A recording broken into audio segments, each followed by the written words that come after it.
Now, a lot of you might be asking, who's Crash Bandicoot? What's Crash Bandicoot 4 for? And wherefore are the 3 stories of Crash Bandicoot that came before Crash Bandicoot 4? Well, that's what we're here for, to get you up to speed for Crash 4. Confused? So are we, but we're in this together. Ready? Let's go forth. It all started on Sanity Island, the birthplace of an Eastern-barred bandicoot named Crash. This footloose and fancy-free wild animal roamed the jungles until he was captured one day by the mad scientist Dr. Neo Cortex. Cortex and his flunky Dr. Nitrous Brio mutated Crash using their evolver ray. Why? Well, to turn him into a bipedal, upright walking, drawer-wearing, box-smashing general of the Cortex Commandos, of course.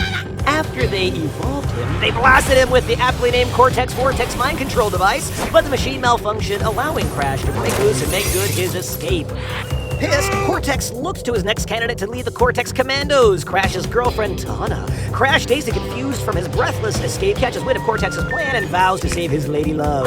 Fortunately for Crash, he meets a guide spirit bound to a mask named Aku Aku, who can give Crash special powers and shepherd him on his quest to save his girlfriend and, less importantly, the world.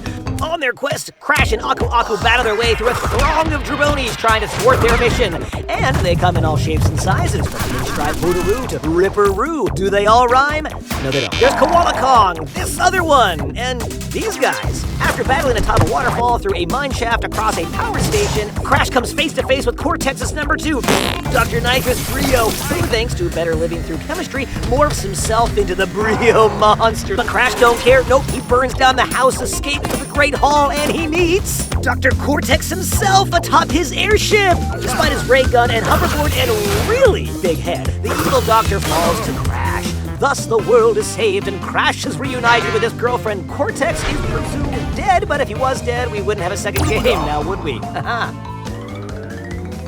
Crash is relaxing in the woods with his sister Coco. Her laptop battery dies, and Crash, being the great brother he is, goes to grab her a fresh one. But he's abducted by Neo Cortex and his new sidekick, Dr. Engine. They take him to a warp room where Neo says, I am a good guy now. Help me collect these crystals to thwart the destruction of Earth because of some planetary alignment thing. Then Brio, butthurt from being dumped by Neo Cortex in Game 1, tells Crash that Cortex is shady and shouldn't be trusted. Collect me 42 gems and we'll stop Cortex's evil plan.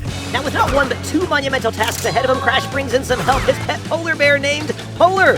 Clever. Coco, new laptop battery in hand, starts hacking into Cortex's communications to see just what he's up to. Meanwhile, Crash is jumping, spinning, belly flopping, crawling, and sliding his way to collecting the crystals, and for every new warp room, Crash has to battle one of Dr. Engine's lackeys. There's Ripperoo, then the Komodo brothers, and finally, Tiny Tiger, who is not really that tiny. Then Crash comes face to face with Dr. Engine himself, who has this huge robot battle chassis thing.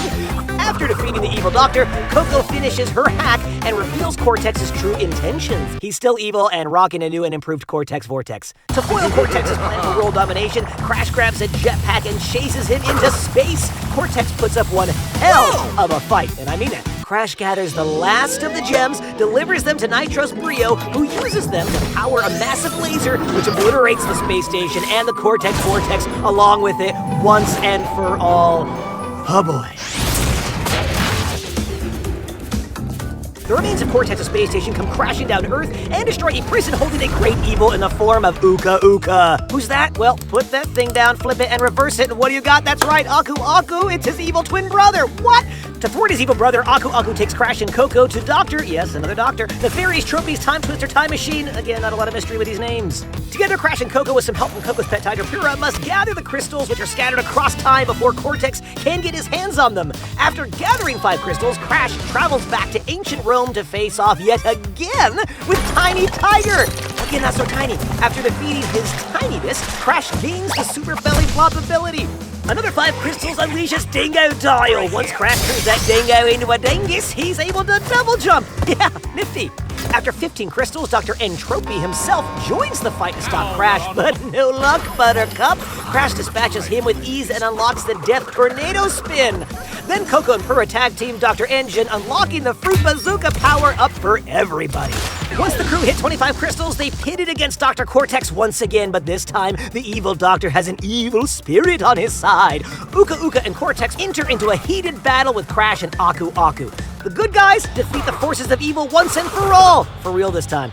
The intense battle causes the Time Twister time machine to implode on itself, trapping Cortex, Entropy, and Uka Uka in prehistory, where Cortex and Entropy become babies. Why?